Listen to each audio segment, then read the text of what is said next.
Hi guys, it's Trev, body mechanic from Absolute Fitness. So in my series of correctional exercises where I'm showing you how people do them in the gym and then how you should really do it to get the best benefit from the exercise, okay, this time we're going to look at obliques, so oblique twists, Russian twists, how you should do them.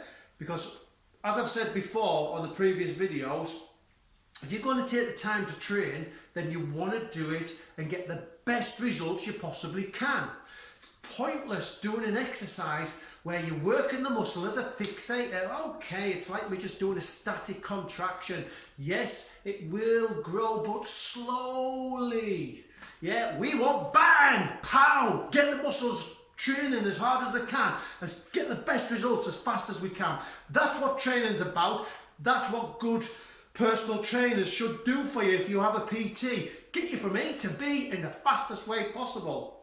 Now obviously some of you train on your own and you see things being done in the gym and you automatically copy what's done there, alright? But a lot of the time these things are being done poorly, they're being executed wrongly. If you've seen some of my previous videos, you'll have seen the different types of exercise I'm talking about because I've been looking at the ab series. Now, all exercises, you've got to make the muscle that you're wanting to target the prime mover. If it ain't the prime mover, you ain't getting the best out of the exercise. So you've got to know how you're doing it properly, okay? But just prior to me getting into that, I'm going to talk about what we call the FITT principle, okay?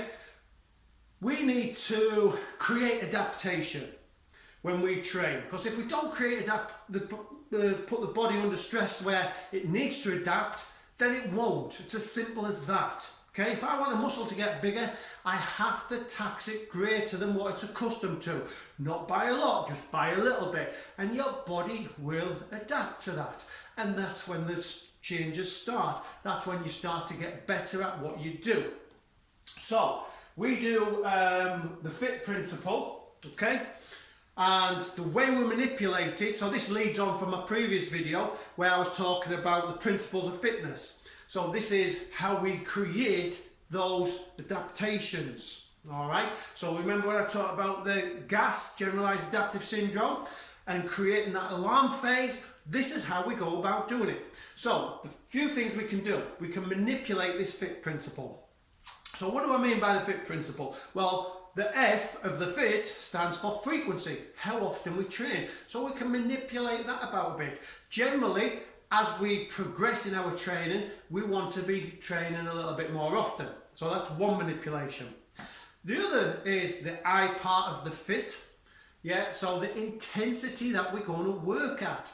So all the time, I need to be building my intensity levels up. Now, you can't just go from 0 to hero. It's as simple as that. You can't. You bust yourself up. So what we need to do is have a gradual build-up. But it's understanding how much of an increase you can give. Okay? So, for instance, we generally work on the proviso of a 5% increase of intensity cardiovascularly. In a weights-orientated program, we generally work on the proviso of a 5% increase on weight on upper body and a possible or up to 10% increase on weight on lower body. So that's what I'm talking about by manipulating the intensity. But if you're unsure about that, I'm going to be running some videos for total beginners, building them all the way up to improve fitness. Okay, so look out for them. So that's how we bring a manipulation. The other one is time. So the first of the FITT principle, time. So we can manipulate time by increasing the length of time that we train for. And then the last part of the FITT principle, the other T, is the type that we do. Okay, so I can manipulate the type of training that I do by introducing different training methods, for instance. Alright, and training methods is a fantastic thing, and that's going to be a little topic all on its own. But that's how we improve our ability to do something, how we make the body adapt how gas actually works to create improvements that you all desire because you're training for it. It's pointless training if you're not going to get those results. You may as well just potter around doing what you're doing. But you're taking the time to train. So if you're going to train properly. And if you don't know how to train properly, then you need to ask somebody that does. Okay? Don't just keep plodding away. This is why most people fail. Christmas comes, they take themselves off to the gym. I want to get fit. And they don't employ anybody, they don't employ a personal trainer or anything like that. So what happens is they don't really know what they're doing. They don't know how to create adaptations, things like that. So, bloody hell, I'm not getting no results. So, stop going. And that's how it ends up. So usually by mid-February, this mass membership that's happening in gyms is shrunken right off. And a few kind of stay. Some will have bought PTs, employed their services, okay, which you can do with me at absolutefitness.co.uk, check us out. And they then should produce a roadmap. But what they should do is produce a periodized program specifically for you. Yeah, not for all the clients to work with, for you and you alone. All right. So that program is your route map from A to B. Whatever your goal is, that's what it should be designed for. And that's how you know you've got a good PT, if he can show you your overview of A to B and how he's going to take you there. All right. So let's have a look then at our obliques, Russian twists, because I've had enough of spouting about that now at you. All right. Check this out then, how to do these exercises. So the exercise we're going to look at first is our oblique twist. So obviously we'll adapt normal sit-up position, feet bent, yeah. And then what I'm going to do then is I'm going to put one, I'm going to do this one first. I'm going to put 1 foot over there.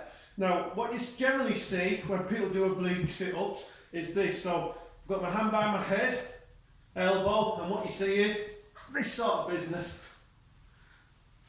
Yeah, it's poorly executed that. Yeah, it is working your obliques, but it's not getting the best benefit out of it because it's employing other muscle groups to assist in the work. So what I should do is still put my hand to my head, but I'm going to lead with the shoulder. I should never ever be able to see my elbow. So from there, I'm going to curl it up. And that is as far as your obliques could take you. And I keep this elbow as far back as I possibly can. So my obliques here are working like crazy to come back all the way down. To come all the way back up.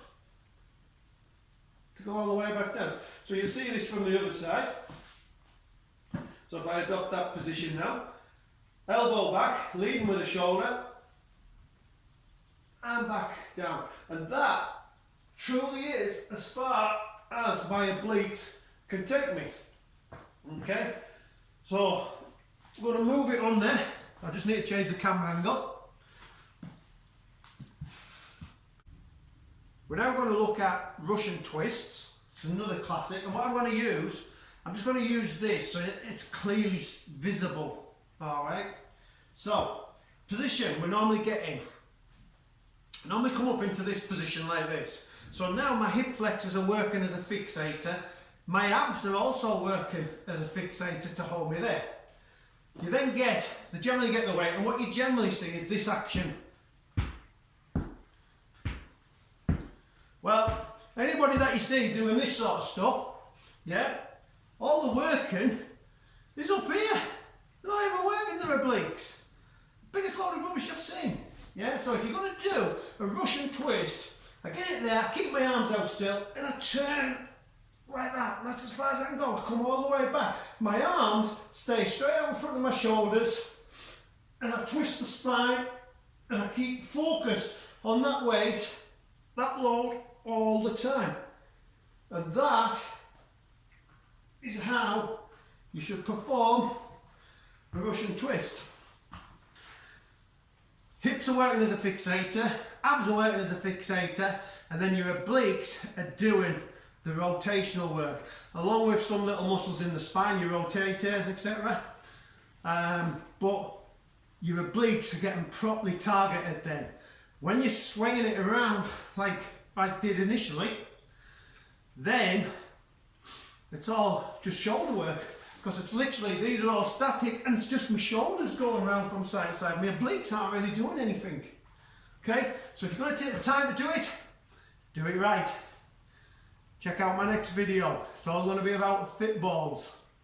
How to do a FITT ball sit up to start with. Okay, catch you later.